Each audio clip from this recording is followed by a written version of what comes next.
अब हम बात करने जा रहे हैं अपने दूसरे वाले पार्ट की। तो जो हमारे साउथ वेस्ट एशिया के में कवर कर रहे थे नियोलिथिक, अब उसमें आता है कि हमारा कौन सा रीजन। तो लेवेंट जो है एक रीजन हो गया, उसके आसपास जो मैप मैंने अटैच किया है, मैप आप देख ही सकते हो। ये मैप ये बहुत काम का मैप है, इसको आप ज़रूर रेफ़र करिएगा और मैं वीडियो में भी कह दूंगा कि हाँ मैंने कहाँ मैप रेफ़र किया, ठीक, जिसको ना दिख रहा हो। अब हम आगे बात करेंगे कि जैग्रोस माउंटेन और जो मेसोपोटामिया के आसपास रीजन था, वहाँ भी बहुत इंपॉर्टेंट साइट्स है जहाँ पे एग्रीकल्चर के एविडेंस मिले थे। तो ये लगभग 2000 साल ईयर के आसपास होगा। तो हमारे जैग्रोस माउंटेन और मेसोपोटामिया वाले रीजन में हमें 2 चीज़ कवर करना है। पहला तो जावी छेमी सानीदार, दूसरा है जारमो। तो इतने आसान नाम है, तो ये नाम तो याद करने ही पड़ेंगे चाहे जो कर लो। अब हम आगे बात करेंगे कि जामी छेमी सनीदार। तो इसकी जो हमने रेटिंग की है वो लगभग 10,000 से 500 से लेके 9,000 BC तक की गई है। यहाँ पे बहुत सारे ओपन एनकेम्पमेंट मिले थे सर्कुलर हाउस में, और कई सारे हमें एविडेंस मिले हैं फूड्स के, और बहुत चीज़ हमें मिली है जो कि बताता है कि कहीं ना कहीं नाइफ़ का यूज़ होने लग गया था, जिसमें कि बोन्स को भी हो सकता है, और एग्रीकल्चर इक्विपमेंट। तो ऐसे ऐसे की बात की गई कि हाँ भाई कहीं ना कहीं अब धीरे धीरे शुरुआत होने लगी होगी। तो ये एक इंडिकेट करता है कि हाँ उस समय भी एग्रीकल्चर हुआ होगा यहाँ पे जामी शमीदार में, क्योंकि हमें क्या मिले हैं, टूल्स के एविडेंस। तो जो हमारे डाइट को बताते हैं सिर्फ हमारे मेन वही हैं टूल्स। जिस तरह के टूल पाए जाएंगे हमें पता चलेगा कि कैसे डाइट वहाँ पे हुई थी। तो यही जो है कि टूल्स जो है हमें मीट वीट प्रोसेसिंग करने के और ये प्लांट के लिए काम कारीगर थे। तो ये इसीलिए स्कॉलर्स ने क्या कहा है कि कल्टीवेशन भी पॉसिबल हो सकती होगी वहाँ पे। तो यही कहा गया कि भाई कई सारे साइंटिस्ट जो हैं पोलन एनालाइज किया और कहा कि हाँ भाई इधर कई सारे इंक्रीज़ हुआ था सीरियल ग्रास का ड्यूरिंग दिस पीरियड। तो यही कहा कि हाँ सीरियल्स का भी कल्टीवेशन होने लग गया होगा यहाँ पे। तो कहीं ना कहीं जो इसके एनालिसिस हमें बहुत अच्छे से बताती है कि वहाँ क्या क्या उगता होगा। तो अब इसके बाद हम बताते हैं दूसरी बात, जैसे मैंने आपको कहा था बोन्स, टूल्स, ये सब आपस में इंटरकनेक्टेड है। तो वहाँ के जो ह्यूमन स्केलेटन हो गए, अब उनके टीथ देखने लगे, टीथ का एनालाइज करने लगे। तो टीथ से हमें क्या पता जाएगा कि उनकी डाइट क्या थी।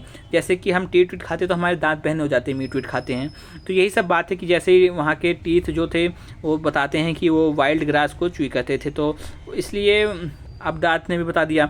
अब वहाँ पे हमें ब्यूरियस जो मिले हुए हैं, वहाँ से हमें मटेरियल लाइफ का एविडेंस दिया कि हाँ भाई क्या क्या होता था।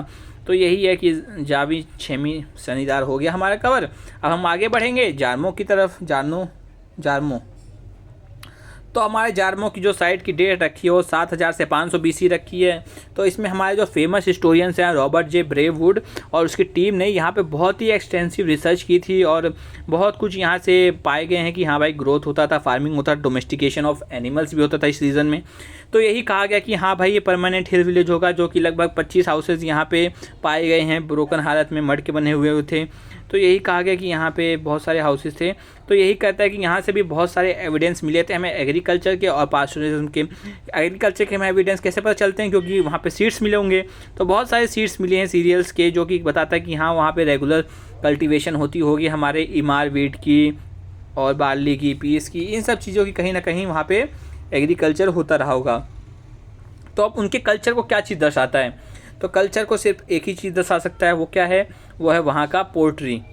पोट्री जो है हमारे वहाँ की कल्चर बताता है, क्योंकि पोट्री जो है वहाँ पे वेल फाइड थी और डेकोरेटेड थी। डेकोरेटेड जो थी वो हमें बस यही मिली कि वहाँ की पोट्री जो है जब जामो सेटलमेंट अपने पीक पे पहुँच गया था, तो वहाँ से हमें ये सब पोट्री बरामद हुई। तो उसमें जो बहुत डिज़ाइन है, डिज़ाइन कई तरह के आपस में लोकल चीज़ें भी दिखा सकती हैं। तो वही डेकोरेटेड हो गई और फायर का इस्तेमाल हुआ है, तो यही बात हो गई। और तो हमें कई सारे चीज़ और पता चलेगी इनसे। तो यही है कि ऑब्जर्वेशन से ही हमें पता चला कि हाँ भाई जारमो कल्चर में भी यही सब होता था। तो यहाँ से हमें जो नियोलिथिक कल्चर्स के हैं वो हमें बताते हैं कि एग्रीकल्चर की शुरुआत हो गई थी, क्योंकि बहुत सारी जगह से हमें क्या मिले थे, साइट से एविडेंस मिले थे। एविडेंस हमारे बहुत इंपॉर्टेंट रोल प्ले करते हैं। तो अब मैं यही शुरुआत ख़त्म करता हूँ। अपना जो दूसरा पॉइंट था हमारा जैग्रोस माउंटेन और मेसोपोटामिया वाला रीजन, तो इसमें 2 हमारे मेन थे, जेमी छेवी सनीदार और दूसरा जो हम पढ़ रहे हैं जारमो। तो ये सब नाम आप याद कर लीजिएगा, ये बहुत ही इंपॉर्टेंट है। और इनके 6-7 फीचर्स तो ज़रूर याद रखिएगा, नाम से इंटरकनेक्ट करके जोड़ लीजिएगा। तो अब हम अपनी ये वीडियो यहीं ख़त्म करते हैं, अगली वीडियो में मिलते हैं। अगर आपको पसंद आए तो लाइक शेयर सब्सक्राइब जरूर करिएगा और कहीं जाइएगा मत।